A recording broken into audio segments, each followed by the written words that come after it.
If you're a gin lover, I've got a great cocktail for you, but also if you're someone who wants to get introduced to gin, this is gonna be the perfect drink for you. It's a classic that's perfect for the summertime. It's light, it's refreshing, it's a little bit minty. It's absolutely delicious. Stick around, we're making a Southside. Hey, welcome to the Top Shelf, and right now we're gonna be making the Southside cocktail. It's actually a cocktail I like to call the Mojito for gin lovers, but served like a daiquiri in a coupe. Basically what it is, it's a Gin Gimlet, but you're adding some mint in there, and also sometimes you're adding some Angostura, depending on how you like it. A lot of people will say that, well, if you're adding an Angostura, it's now called a Chicago Southside. You know, semantics, names, whatever. For me, whether you had Angostura or not, it's the same thing. Actually, let's do it. We're gonna add some Angostura right today. All right, let's get started. First things first, we're gonna take our shaker thin, and we are going to be putting in there approximately 5 to 8 mint leaves. Mine are actually not that big, so there's approximately 8 in there. So I'm gonna be dropping those in. And then, now there's a step. Some people say you should be muddling, you should not be muddling. Personally, I always tend to muddle it, so it's time for that big, badass muddler. You're just gonna muddle lightly. You don't want to destroy the mint leaves because, well, we're gonna be doing that a little bit later with the shaking. Now, the next ingredient is going to be 2 ounces of gin. In this case, well, it's an American cocktail. We're gonna be using Aviation American Gin. So, 2 ounces of Aviation American Gin. You could use any kind of regular gin. You know, London dry gin, they work really, really well. I've tried with Tanqueray Rangpur as well for that extra limey kick.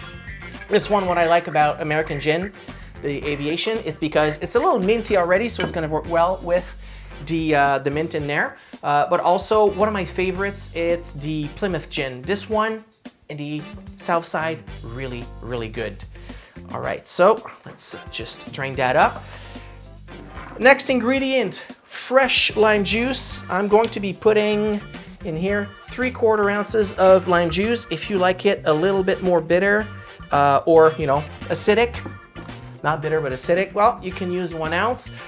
For this one also, what's really interesting to experiment with is that you could use also lemon, and you could use also a 50-50 type of mix with half the lime juice and half the lemon juice. Personally, I prefer either full lime juice or 50-50. If you're going with just pure lemon juice, that's also something you could do. But I would up that that lemon juice to at least 1 ounce because it's a little bit more bland, a little bit more flat, rounder tasting. So you really need that extra acidity in there.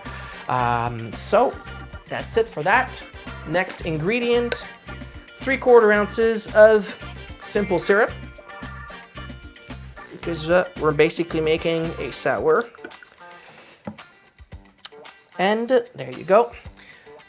And last but not least, Angostura. Like I said earlier, if you think this is called the Chicago Southside, go for it, no problem. For me, doesn't matter. 1 dash only. That 1 dash is going to add quite a lot of you know, complexity in there. So, next things. Let's do this and put some ice. There you go. And I'm having a hard time with this today with the shovel. There's always something that goes wrong all the time. All right, so we're gonna be shaking this normally about 10 to 12 seconds. You wanna go maybe a little bit more, you know, nicely for this one, not to destroy the mint. Go.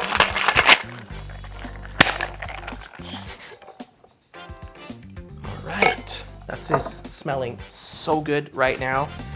All right, let's take our coupe. Preferably you'd like it chilled, but I want you to see what's going on inside. And also because we're having mint in there, we shook everything, so there's probably a lot of little minty bits, and we also, because we don't want any ice in the drink, I'm gonna be using a really tight coiled Hawthorne strainer and also a really fine mesh fine strainer here to pour that wonderful drink in the coupe. There you go. And a little bit in here too. All right. And last but not least, we're gonna put a little garnish on this one. So I've got one really nice mint leaf. And this one, well, because you want it a little fragrant, we're gonna give it a little tap like this. And obviously I'm dropping everything. And let's put that in here. And that is how you make a proper Southside. Well, let's give it a little taste there. Well, the first thing I noticed is that regardless of how hard you try, you might have a hard time to get rid of all the mint specks in there. There will definitely be a little bit of, in the drink, no matter what, but at least it's not gonna be too big or visible. So, let's try this. Oh my God, yeah. So it's a really fresh, refreshing drink. Definitely something for the summer times. It's, it tastes the gin. The mintiness in there is really nice. I really actually like the added Angostura in there because you get a little bit of spices. It's a little bit more complex than if you didn't put the Angostura. Personally, I prefer it this way. But yeah, otherwise, if you like it some other way, please let me know because I'd be really curious to see what is your recipe. What's the favorite gin you're using in there? What's your ratio to use lime? Both lemon and lime or purely lemon? What's your take on the Angostura? I'm interested to know. So there you go. I hope you're enjoying this and that you will enjoy the cocktail if it's the first time you're making it. And once again, thank you for watching and I'll see you next time.